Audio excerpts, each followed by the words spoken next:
première étape, c'est de creuser une pré-tranchée dans le sol qui va nous permettre d'extraire ensuite le bloc de sol que l'on veut observer.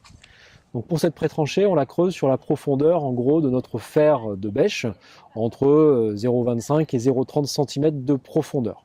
Une fois qu'on a creusé cette pré-tranchée, on va pré-découper un bloc de sol que l'on va ensuite extraire en faisant levier sur la bêche.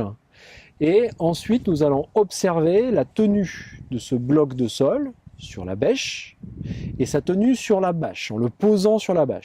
Donc la tenue du bloc de sol sur la bêche et sur la bâche donne ce qu'on appelle le mode d'assemblage de ce bloc de sol, donc le mode d'assemblage de la structure du sol.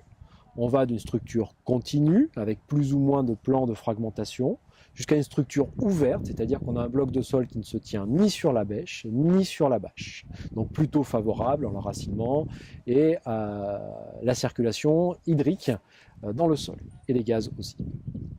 Ensuite, une fois qu'on a caractérisé le mode d'assemblage, on va essayer de caractériser l'intérieur de ce bloc de sol pour déterminer le type de motte qui compose ce bloc de sol.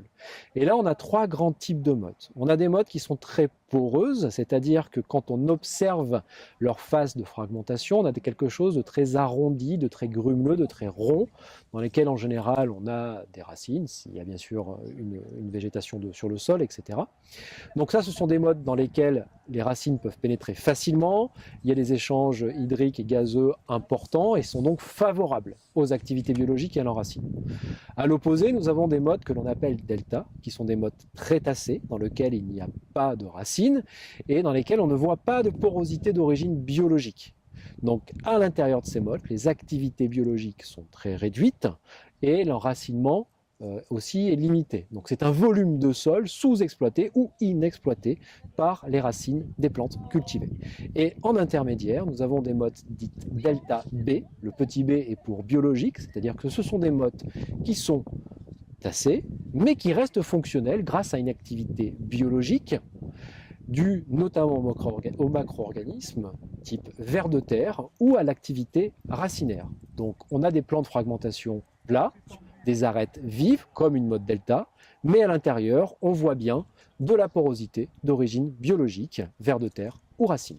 Une fois qu'on a le mode d'assemblage et la dominance du type de motte dans notre bloc de sol, nous pouvons, grâce à l'arbre de décision, donner une note à notre sol comprise entre 1 et 5.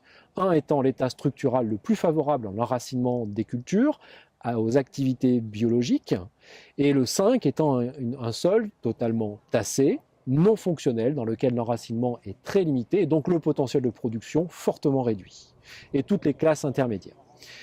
L'idée, c'est qu'à partir de la classe de tassement 3, on est sur une structure de sol qui est à surveiller. L'évolution de la structure est à surveiller, elle peut soit s'aggraver, soit s'ouvrir via des activités biologiques ou des actions correctives type travail du sol. Et à partir de la classe de tassement 4, il est important, à mon avis, de faire une analyse un peu plus approfondie en faisant un profil cultural pour pouvoir confirmer ces observations et bien comprendre l'origine des états structuraux que l'on observe avec la pêche.